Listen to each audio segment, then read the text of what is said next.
तस्लीम और जादुई जगनू परी। तस्लीम एक बहुत प्यारी और खामोश लड़की थी।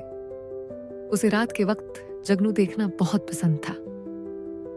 हर रात वो अपने बाग में बैठकर चमकते जगनुओं को देखती रहती।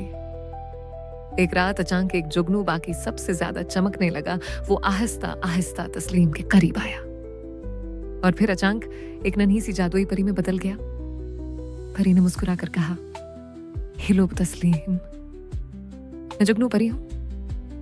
तस्लीम हैरान रह गई।